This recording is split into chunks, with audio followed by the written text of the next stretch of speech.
ये आपके दैनिक जागरण का आज का संपादकीय पाठ है। देखिए संपादकीय पाठ, ये आर्टिकल एडिटोरियल आपको प्रारंभिक परीक्षा, मुख्य परीक्षा और इंटरव्यू हर जगह मदद पहुंचाते हैं। यहाँ से एक सामान्य जानकारी भी आप लोगों को मिलती है, तो इन्हें आप लोग जरूर पढ़ा करिएगा। ट्रम्प फर्स्ट नीति पर चलते अमेरिकी राष्ट्रपति। आजकल खूब अमेरिका की चर्चाएं हो रही हैं। देखिए ये हमारी प्यारी पृथ्वी है, इसमें आप देखिए एशिया में ये हमारा प्यारा भारत है। ये आपको रूस दिखाई दे रहा है, यूक्रेन है, ये चाइना है, ये पाकिस्तान है। यहाँ आप देखेंगे तो ये ईरान है। यहाँ आप लोगों को इजराइल देखने को मिलेगा और यहाँ आप लोगों को यूनाइटेड स्टेट्स देखने को मिलेगा। अमेरिका, संयुक्त राज्य अमेरिका की बात हो रही है। वॉशिंगटन डीसी इसकी राजधानी आपको देखने को मिल जाएगी। ये न्यूयॉर्क शहर है। तो आप देखेंगे इसमें आजकल अमेरिका फर्स्ट की बात कर रहे हैं ना डोनाल्ड ट्रंप। तो पाकिस्तान की ओर से पहलगांव में कराए गए बर्बर आतंकी हमले के बाद अमेरिकी राष्ट्रपति डोनाल्ड ट्रंप ने जैसे रवैये का परिचय दे रहे हैं वह निराशाजनक भी और चिंताजनक भी। ऐसे रवैये से भारत अमेरिकी संबंधों को धक्का लग सकता है। अमेरिका सहित सभी प्रमुख देश यह जानते हैं कि पाकिस्तान में आतंकी गतिविधियों को पोषित किया जाता है और वहां आतंकी सरगना संरक्षित होते हैं और इसमें वहां की सेना का बड़ा हाथ होता है, सेनाध्यक्ष का बड़ा हाथ होता है और सेना अध्यक्ष को अमेरिका बुला रहा है, उनकी तारीफ भी कर रहा है। ये देखिए पड़ोसी पाकिस्तान है, लद्दाख, जम्मू कश्मीर, पंजाब, राजस्थान, गुजरात, 5 राज्यों की सीमा लगती है। 1947 तक हमारा हिस्सा हुआ करता था। अलकायदा सरगना ओसामा बिन लादेन पाकिस्तान में छावनी के निकट ही मिला था। यह भी जग जाहिर है कि जैसे लश्कर जैसे भारत के लिए खतरा बने आतंकी संगठनों को पाकिस्तानी खुफिया एजेंसी आईएसआई पालती है। इन संगठनों के साथ कई आतंकी सरगना संयुक्त राष्ट्र और अमेरिका की ओर से प्रतिबंधित भी किए जा चुके हैं। संयुक्त राष्ट्र की बात करें तो यूनाइटेड नेशंस की बात हो रही। 24 अक्टूबर 1945 में स्थापना हुई थी। न्यूयॉर्क यूएसए में इसका हेडक्वार्टर देखने को मिलेगा। पाकिस्तानी सेना आतंकी संगठनों को हर तरह का समर्थन देती है और उसके इशारे पर ही वे भारत में हमले करते हैं। पहलगांव का आतंकी हमला इसका प्रमाण है। अमेरिका अपने को विश्व का चौकीदार समझता है और आतंकवाद से लड़ने का दम भी भरता है, परंतु वह पाकिस्तान की आतंकी गतिविधियों और भारत में होने वाले हमलों की अनदेखी भी करती है। और उसने आप देखते हैं कि 26/11 हमले की कुल मिलाकर अनदेखी ही की थी। पहलगांव में आतंकी हमले के बाद भारत ने ऑपरेशन सिंदूर के तहत पाकिस्तान के खिलाफ साहसिक सैन्य कार्रवाई कर वहां स्थित 9 आतंकी अड्डों को ध्वस्त किया और जब पाकिस्तानी सेना ने पलटवार करने की कोशिश में भारत पर ड्रोन और मिसाइल दागी तो हमारी सेना ने उसके कई एयरवेज तबाह कर दिए। भारत की यह नीति पहले से है और यदि पाकिस्तान आतंकी हमले कराएगा तो भारत उनका प्रतिकार करेगा। इसके पहले भारत पाकिस्तान पर सर्जिकल स्ट्राइक और एयर स्ट्राइक कर चुका है। ऑपरेशन सिंदूर के बाद भारत ने यह भी आप देखते हैं कि साफ किया कि अब हर आतंकी हमले को युद्ध के रूप में लिया जाएगा। इस पर अपनी बात रखने के लिए भारत ने अमेरिका सहित कई देशों में सर्वदलीय प्रतिनिधिमंडल भी भेजे, परंतु पाकिस्तान पोषित आतंकवाद पर अमेरिका की असामान्य ढुलमुस सोच के कारण कई पश्चिमी देश खुलकर यह नहीं कह पा रहे हैं कि भारत को आतंकी हमलों का जवाब देने का अधिकार है। यदि ट्रंप के नेतृत्व वाले अमेरिका की आतंकवाद पर दोहरी नीति की तह में जाएं तो यह मिलेगा कि वह पश्चिम एशिया में अपना आधिपत्य जमाने के लिए एक बार फिर पाकिस्तान का इस्तेमाल करना चाहता है। एक समय रोनाल्ड रीगन ने सैन्य शासक जनरल जिया उल हक को गले लगाया था, फिर जॉर्ज बुश ने परवेज मुशर्रफ को, अब ट्रंप ने आसिम मुनीर को गले लगा लिया, जबकि वह अभी वहां के शासन अध्यक्ष भी नहीं है। और पिछले दिनों ट्रंप ने मुनीर को अमेरिका बुलाकर उनसे मुलाकात की और पाकिस्तान को अपना प्रिय देश बता दिया और कहा कि हम पाकिस्तान से प्यार करते हैं। उन्होंने मुनीर की तारीफ भी की और ऐसा किया जाना खुद अमेरिका के लिए तो अपमानजनक है ही, भारत के लिए निश्चित तौर पर चिंताजनक है। अमेरिकी फर्स्ट नीति का नारा देकर चुनाव जीते और इसी नीति पर चलने का दावा करने वाले ट्रंप वस्तुतः ट्रंप फर्स्ट नीति पर चल रहे हैं और ऐसा करते हुए गुमराह करने वाले गलत बयानी भी कर रहे हैं। वह भारत पाकिस्तान के बीच संघर्ष विराम का श्रेय लेने से बाज नहीं आ रहे हैं। अभी हाल ही में उन्होंने माना कि संघर्ष विराम में उनकी कोई खास भूमिका नहीं थी। इसका अर्थ है कि ऑपरेशन सिंदूर के समय पाकिस्तान ने सचमुच भारत से सैन्य कार्रवाई रोकने की गुहार लगाई थी। चूंकि हाल में कनाडा गए प्रधानमंत्री मोदी ट्रंप से फोन पर बात करते हुए संघर्ष विराम में अमेरिका की भूमिका सिरे से साफ तौर पर खारिज की है। इसलिए मुनीर यह साबित करने में जुटे हैं कि संघर्ष विराम ट्रंप ने ही कराया और इसके लिए तो उन्हें नोबेल शांति पुरस्कार मिलना चाहिए। और उन्होंने इसका प्रस्ताव भी आगे बढ़ा दिया। इससे ट्रंप का ईगो संतुष्ट हुआ और उन्होंने मुनीर को भोज देकर उपकृत किया, यानी कि पुरस्कृत किया एक तरह से। इसकी भी अनदेखी नहीं की जानी चाहिए कि कुछ समय पहले ट्रंप परिवार को की क्रिप्टो कंपनी और पाकिस्तान की क्रिप्टो काउंसिल में रहस्यमय तरीके से समझौता हुआ। इसका मतलब है कि ट्रंप और मुनीर अपने अपने देश में हित भूलकर अपने निजी हितों को प्राथमिकता देने और क्रिप्टो कारोबार से पैसे कमाने का प्रबंधन करने में लगे हुए। ट्रंप की ओर से आसिम मुनीर को उपकृत करने के पीछे एक मकसद परमाणु हथियार बनाने की कोशिश कर रहे ईरान पर नियंत्रण पाना भी है, जो अमेरिका की चेतावनी पर ध्यान नहीं दे रहा था। ईरान के तानाशाह आयतुल्लाह खमेनेई ने अमेरिका के साथ इजराइल और यूरोपीय देशों की भी नींद उड़ा रखी है। खामनेई परमाणु हथियार हासिल करने की जिद छोड़ने को तैयार नहीं है। ईरान हमास हिजबुल्लाह जैसे उन आतंकी संगठनों की खुलकर मदद करता है जो इजराइल को निशाना बनाते हैं। और साफ है कि ट्रंप ने अपने करीबी इजराइल को आगे कर उससे ईरान पर हमला कराया। ये हमले शायद तब तक रुकने वाला नहीं है जब तक कि परमाणु संवर्धन पर ईरान कोई समझौता ना कर ले अथवा खामेनेई का तख्तापलट ना हो जाए। ऐसे में आसार यह है कि इजराइल ईरान युद्ध लंबा चल रहा सकता है, तब अमेरिका को ईरान के पड़ोसी पाकिस्तान की जरूरत पड़ सकती है। और आप देखिए, ट्रंप अपने स्वार्थों के आगे भारत के हित को नजरअंदाज कर रहे हैं।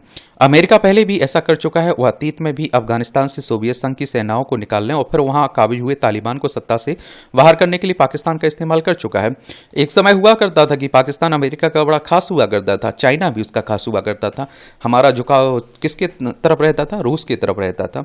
तो कहते हैं कि अमेरिका का जहां हित आता है, स्वार्थ आता है, उसी से आप देखते हैं उसके संबंध अच्छे होने लगते हैं। और आप देखते हैं कि ट्रंप जो कुछ कर रहे हैं उससे भारत को सतर्क रहना चाहिए। और भारत अमेरिका रिश्ते में उतार चढ़ाव आते रहे हैं, बीते कुछ वर्षों में भी अवश्य बिगाड़ हुए हैं, पर ट्रंप के रवैये से भारत की को चेतने की आवश्यकता तो है ही। अमेरिका और अन्य पश्चिमी देशों के समक्ष अपना पक्ष रखने और उस पर अड़ग रहने की भी जरूरत है। इसी के साथ उसे चीन से संबंध बढ़ाने की भी संभावना टटोलनी चाहिए, लेकिन सावधानी के साथ, क्योंकि वह भी पाकिस्तान का इस्तेमाल कर रहा है। ऑपरेशन सिंदूर के समय उसके साथ ही खड़ा था। और एक बात और आपको बता दूं, देखिए हमारा प्यारा भारत है, यहाँ आपको चाइना देखने को मिलेगा। लद्दाख, हिमाचल प्रदेश, उत्तराखंड, सिक्किम, अरुणाचल प्रदेश, 5 राज्यों की सीमा लगती है। अब अमेरिका के राष्ट्रपति जो ये कहते हैं कि वो हम किसी को मालूम नहीं रहता है कि अंतिम मिनट में हम क्या फैसला ले लें, तो समझ सकते हैं कि क्या स्थिति होगी। आप लोग क्या सोचते हैं? अपनी राय बताइए। ये संजय गुप्त के द्वारा ये आर्टिकल लिखा गया है। मित्र के साथ अंतर्राष्ट्रीय विमर्श, ये आप देखिए हास्य व्यंग्य। कूटनीति यह होती है कि किसी को कूटो भी और रोने भी मत दो, या फिर किसी को कूटने के बाद भी बहादुर बताओ। चलिए, पढ़ना हो तो पढ़ सकते हैं। इसकी पीडीएफ एजुकेशन सर्कल प्लेटफॉर्म है ना, वहाँ डाल देता हूँ, तो वहाँ से जाकर देख सकते हैं। भारत में किस कंपनी के कितने यात्री विमान हैं? ये आंकड़े 2023 के हैं, डीजीसीए के हैं ये आंकड़े। और 64% ये आप देख लीजिए, यानी कि आप देख रहे हैं 420 हैं एयरबस के, और 15% यानी कि 98 अन्य हैं, और 138 यानी कि 21% बोइंग के हैं। जीवन पथ, सुखद यात्रा के लिए मनुष्य सदैव मार्ग संकेतकों के पालन में भी अपना हित देखता है। जीवन भी ऐसा ही है, किंतु मनुष्य को अपने संकेतिक स्वयं निर्धारित करने पड़ते हैं। जीवन यात्रा की सफलता मनुष्य के निर्णयों पर निर्भर करती है। प्रयास सही निर्णय लेने में ज्ञान से अधिक अनुभव सहायक सिद्ध होता है। अनुभव ही वह अपना हो अथवा किसी अन्य का जीवन पथ का विश्वसनीय संकेतक। मनुष्य ही स्मृति में प्रतिदिन कुछ ना कुछ संचित होता रहता है। पीढ़ियों से एक परामर्श अग्रसारित होता आया कि जो सुखदायक है उसे ही याद रखना है। ऐसा इसलिए कि मनुष्य में सुख की अथाक पिपासा है, वह दुख को अपने आसपास भी नहीं देखना चाहते। एक मनुष्य के पास अपनी उपलब्धियों की बात करने को बहुत कुछ होता है। वह अपनी गलतियां, विफलताओं की ना तो बात करना चाहता और ना ही याद रखना चाहता है। यह बिंदु है उसकी जीवन यात्रा बाधित होने का। और वास्तव में आप देखिए, मनुष्य की विफलताएं उसके लिए खेद का विषय नहीं अपितु अनुभवों की अमूल्य निधि होता है।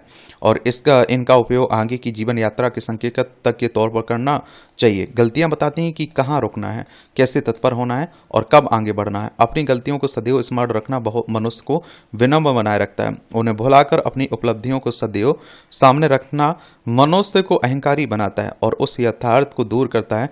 यह आवश्यक नहीं है सदैव सफलता प्रयास हो, प्राप्त हो। यह भी आवश्यक नहीं है कि उसका प्रत्येक प्रयास विफल हो। उपलब्धियां लोगों के स्मरण के लिए छोड़ दें, त्रुटियों को अपनी स्मृति का स्थायी अंग बनाएं ताकि भविष्य में उनकी पुनरावृत्ति ना हो सके, निर्बाध आगे बढ़ सकें। बुरे को भूलने के स्थान पर उससे प्रेरित होना चाहिए। अच्छा कॉलम लिखा जाता है, दिलचस्प, इंटरेस्टिंग। टाटा की साख पर सवाल। अहमदाबाद में भयावह विमान हादसे के बाद डीजीसीए यानी नागर विमानन महानिदेशालय ने एयर इंडिया के 3 अधिकारियों को हटाने का आदेश देकर टाटा समूह की स्वामित्व वाली इस एयरलाइंस को न केवल फिर से कटघरे में खड़ा कर दिया, बल्कि इस प्रतिष्ठित समूह की साख पर उठ रहे सवाल भी गहरे कर दिए। डीजीसीए ने एयर इंडिया के जिन 3 अधिकारियों को हटाने का आदेश दिया उसमें उनमें डिविजनल वाइस प्रेसिडेंट भी हैं। डीजीसीए के अनुसार इन अधिकारियों ने बार बार अन्य अनियमितताओं की और कुछ नियमों का उल्लंघन भी किया। चूंकि डीजीसीए ने इसके खिलाफ तुरंत अनुशासनात्मक कार्रवाई करने के आदेश देने के साथ उन्हें कोई काम न देने की भी कहा है, और इसलिए मामला गंभीर होता जा रहा है। इसलिए और भी क्योंकि डीजीसीए के आदेश से यह लगता है कि उसकी कार्रवाई एयरलाइंस की कार्यप्रणाली पारदर्शी बनाने और यात्रियों की सुरक्षा को प्राथमिकता देने के उद्देश्य से की गई। कहीं ऐसा तो नहीं है कि विमान यात्रियों की सुविधाओं की अपेक्षा के साथ साथ सुरक्षित विमान संचालन के उपायों की भी अनदेखी हो रही थी। जो भी हो, अहमदाबाद में एयर इंडिया के ड्रीम लाइनर विमान के दुर्घटनाग्रस्त होने से एयरलाइंस प्रबंधन और साथ ही टाटा समूह पहले से ही कई सवालों से घिरा है। उसे न केवल इन सवालों के जवाब देने होंगे बल्कि अपनी साख को भी चिंता करनी होगी। टाटा समूह अपने पेशेवर रवैये और कॉर्पोरेट नियमों के प्रति प्रतिबद्ध रहने के लिए जाना जाता है, पर ऐसा लगता है कि कुछ ऐसा हुआ है जो नहीं होना चाहिए। आखिर यह भी एक तथ्य है कि हाल के समय में टाटा समूह के अन्य कंपनियों के भी कुछ शीर्ष अधिकारी विवादों में घिरे हैं।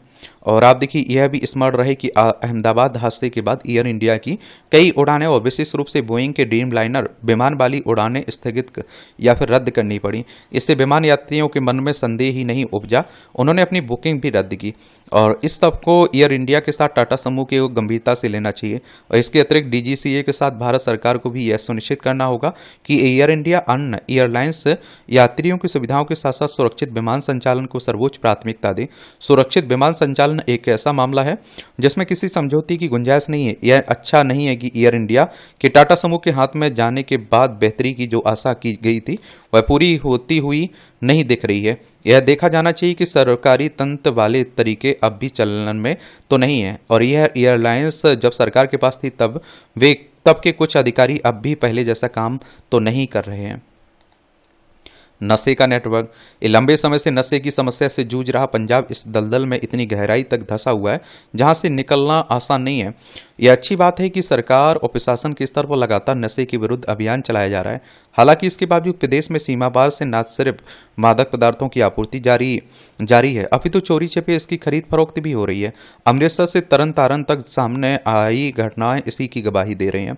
अमृतसर में पुलिस ने 7.5 किलो आइस ड्रग बरामद किया जो ड्रोन के माध्यम से भेजा गया था, और इससे यही संकेत मिलता है कि प्रदेश में अंतर्राष्ट्रीय ड्रग तस्करों का नेटवर्क अब भी सक्रिय है। इसी तरह आप देखिए, गुरुदासपुर में अफीम और हीरोइन के साथ 6 लोगों की गिरफ्तारी से ऐसा प्रतीत हो रहा है कि समस्या केवल सीमित क्षेत्रों की नहीं बल्कि राज्यव्यापी है।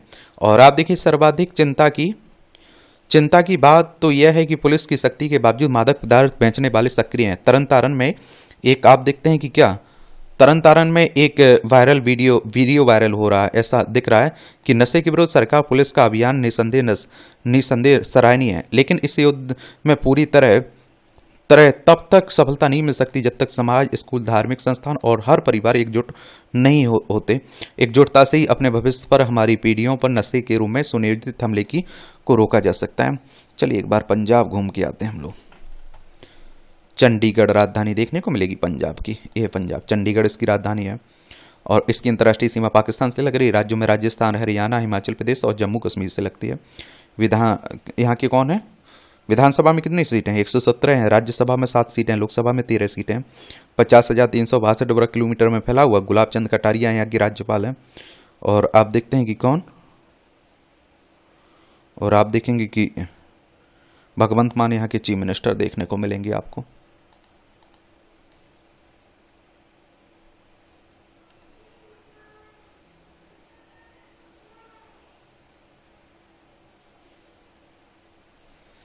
नए टेलीस्कोप से अंतरिक्ष पर नजर। करीब 400 वर्ष पहले हॉलैंड के चश्मा निर्माता हैंस लेफर्सी ने एक अद्भुत खोज की थी।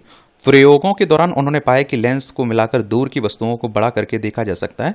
इस प्रकार टेलीस्कोप का आविष्कार हुआ। गैलीलियो ने इसके डिजाइन में सुधार किया और अपने टेलीस्कोप को आसमान की ओर लक्षित कर चंद्रमा के क्रेटर, बृहस्पति के चंद्रमा और शनि के छल्लों का अवलोकन किया। इसके बाद आसमान के रहस्यों को उजागर करने के लिए टेलीस्कोप का महत्व निरंतर बढ़ता गया। सरल लेंस संयोजनों से विकसित होकर टेलीस्कोप विशाल दर्पण वाली जमीनी वेधशालाओं, हबल स्पेस टेलीस्कोप जैसे अंतरिक्ष आधारित उपकरणों में तब्दील हो गए। इन परिष्कृत उपकरणों ने आकाश के अवलोकन में वायुमंडलीय हस्तक्षेप को समाप्त किया। अब अंतरिक्ष क्या है ये भी याद रख। अंतरिक्ष जिसे बाह्य अंतरिक्ष भी कहा जाता है, पृथ्वी से परे और खगोलीय पिंडों के बीच मौजूद एक विशाल विस्तार है ना, उसी को कहते हैं एक तरह से। आज जेम्स वेब टेलीस्कोप जैसे उपकरण पहले से कहीं ज़्यादा गहराई से अंतरिक्ष में देखने के लिए उन्नत तकनीक का उपयोग करते हैं। ब्रह्मांड के बारे में हमारे दृष्टिकोण में क्रांतिकारी परिवर्तन लाने के लिए इन शक्तिशाली उपकरणों का उपयोग करने वाले खगोलविदों में वीरा रूबिन भी शामिल थी। 1970-80 में रूबिन के सटीक मापों से पहली बार अंतरिक्ष में अदृश्य पदार्थ की उपस्थिति का संकेत मिला है, जिसे हम अब डार्क मैटर कहते हैं। और उनकी इस खोज ने खगोल विज्ञान में न केवल एक नया अध्याय जोड़ा, बल्कि यह भी उजागर किया कि ब्रह्मांड का अधिकांश भाग एक रहस्यमय अदृश्य पदार्थ से बना है, जो आज भी खगोल विज्ञानियों के लिए एक बड़ी पहेली बना हुआ है। अब रूबिन के नाम वाला एक बड़ी नई पीढ़ी का टेलीस्कोप उनके क्रांतिकारी काम को जारी रखने के लिए तैयार है। और आप देखिए चिली अटाकामा रेगिस्तान में वेरा सी रूबिन ऑब्जर्वेटरी रात्रि अवकाश का सर्वेक्षण करेगी। यह अब तक का सबसे व्यापक सर्वेक्षण होगा और जिसमें 10 वर्षों तक दृश्यमान दक्षिण आकाश की तस्वीर ले जाएंगी। इस ऑब्जर्वेटरी को बनाने में 20 साल से अधिक का समय लगा है। यह ऑब्जर्वेटरी 3.2 अरब पिक्सल वाली दुनिया के सबसे बड़े डिजिटल कैमरे से लैस है। यह न केवल डार्क मैटर के सूक्ष्म प्रभाव की खोज करेगी, बल्कि अरबों सितारों, आकाशगंगाओं को सूचीबद्ध करेगी, खतरनाक क्षुद्र ग्रहों को ट्रैक करेगी और वास्तविक समय में ब्रह्मांड के निरंतर परिवर्तनों की निगरानी भी करेगी। और टेलीस्कोप के मूल में legacy survey of space and time camera, जो दुनिया का सबसे बड़ा डिजिटल कैमरा है, अपने 10 साल की मिशन में ऑब्जर्वेटरी अनुमानित 20 अरब आकाशगंगाओं और 10 अरब सितारों को सूचीबद्ध करेगी। खगोलविदों को 23 जून का बेसब्री से इंतजार है, जब ऑब्जर्वेटरी ब्रह्मांड की पहली तस्वीर जारी करेगी। ये आप देखिए टिप्पणियां रहती हैं, पढ़ना हो तो पढ़ सकते हैं, इसकी PDF आपको मिल जाएगी। भारतीय भाषाओं की लंबी लड़ाई। गृहमंत्री अमित शाह ने हाल ही में एक पुस्तक का विमोचन करने के दौरान भाषाओं के संदर्भ में जो कुछ कहा, उस पर बहस भी छिड़ी हुई। खास बात यही रही कि इस समारोह में गृह सचिव ने हिंदी को लेकर जो चिंता जताई उसे गृह मंत्री ने दूर भी किया और लोगों को आश्वस्त भी किया कि उन्होंने कहा कि मैं गृह सचिव से थोड़ा असहमत हूं। उन्होंने यह भी स्पष्ट किया कि हिंदी पर कोई संकट नहीं है। हमारे देश की भाषा हमारी संस्कृति का गहना है और संपूर्ण भारत की कल्पना केवल भारतीय भाषाओं से हो सकती है। और देखिए एक बात और बता दूं, आज क्या है कि संडे है तो आर्टिकल कम ही रहते हैं काम के। बाकी ये किताबें हैं, पढ़ना हो तो पढ़ सकते हैं, छोड़ना हो तो छोड़ सकते हैं। अब आपका कोई सवाल हो, मेरे लिए सुझाव हो, तो जरूर आप लोग बता सकते हैं। धन्यवाद।